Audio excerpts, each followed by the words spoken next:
Oh, hi, mga ka-forever. I'm forever yours. February 1 na at sa 4, Wednesday, second birthday na ni Ryumi-chan.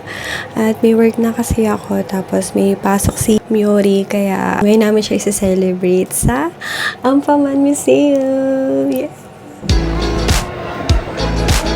Lalakad na kami papunta dun sa Ampaman Museum. Mga 5 minutes na lang. Tapos dito kami bumaba sa Yokohama Station.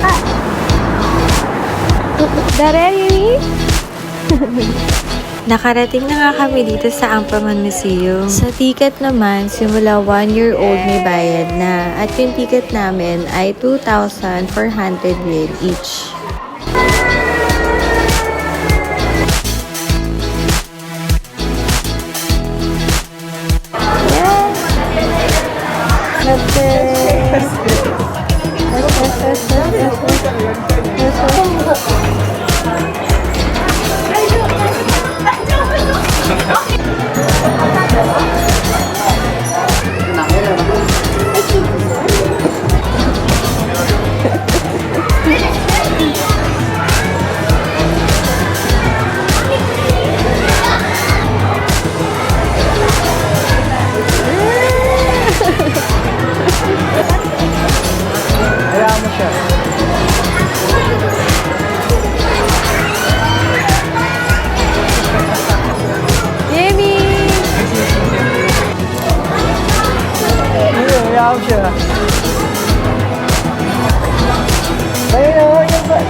Ngayon naman, papanoorin namin ang Ampaman Show. Merong screen dito na makikita nyo kung anong oras ang show. Kaya nasa sa inyo kung gusto nyo manood. Syempre, kung gusto nyo sa unahan, pumwesto agad kayo ng maaga. Pero kami, pumwesto na lang kami 5 minutes bago mag-start. Kaya mapapansin nyo ang dami ng tao sa harapan namin. Kumbaga, hindi na namin makukuhanan ng buong buo sila Ampaman. Pero kahit nasa likod kami, na-enjoy naman namin.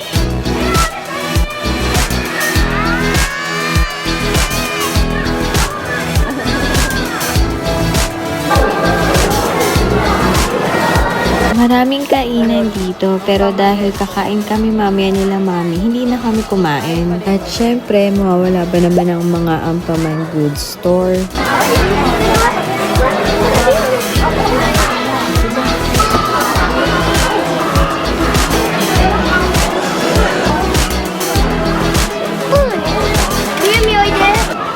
T-shirt lang, oh.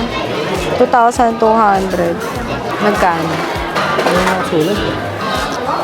Ayan, oh. 1,280. Sapat. Gusto ni Ryumi yan, kaso mahal. 2,000 mahigit din.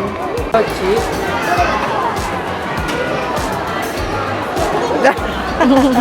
Iyo. Ampaman. Ay, bumili mi. 3,000 yen, oh. Kasi iba-iba pa. Ikaw bumili mi. Iya, sabi mo. Ampaman.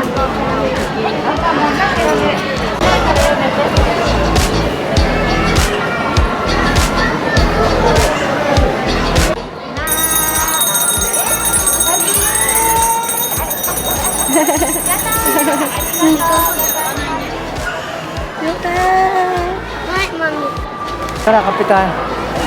Nani? Coffee. Bumili ako ng balloon para talaga picturean siya dito. Ayun nga lang, wala sa mood. Puro yada, yada. Matcha. Ampaman! So, bye-bye! Dahil nagsabi si Daddy na magkape kami, nag-search ako ng malapit sa Ampaman Museum. At ang na-search ko ay dito sa loob ng Nissan Gallery. Ang daming ang tao dito na tumitingin at sumasakay. At dahil mahilig sa mga sasakyan si Daddy, kumain na rin kami.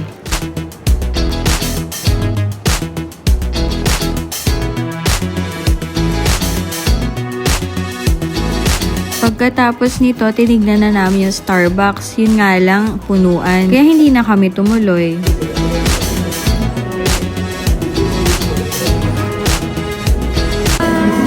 Bumili kami ng 3 plain, tsaka 3 choco chips. Plain, tsaka choco chip. Mana natin. Nakita kasi namin ang haba ng pila.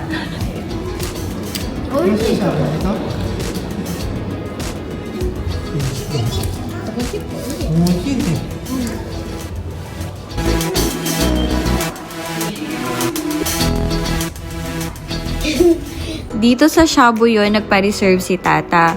All you can eat na shabu-shabu to.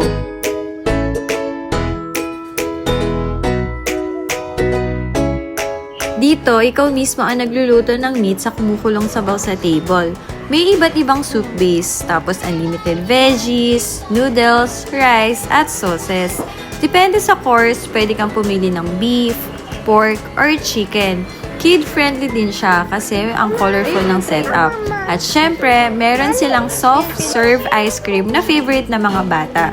So basically, kung gusto mo ng sulit, unlimited, at masarap na shabu-shabu, Shabuyo is the place.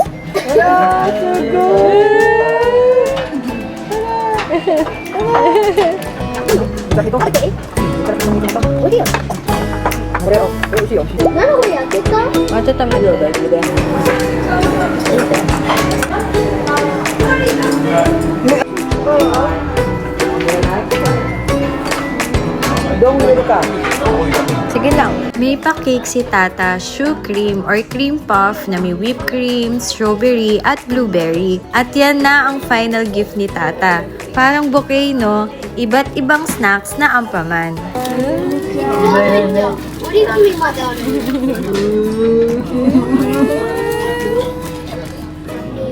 birthday to you. Happy birthday.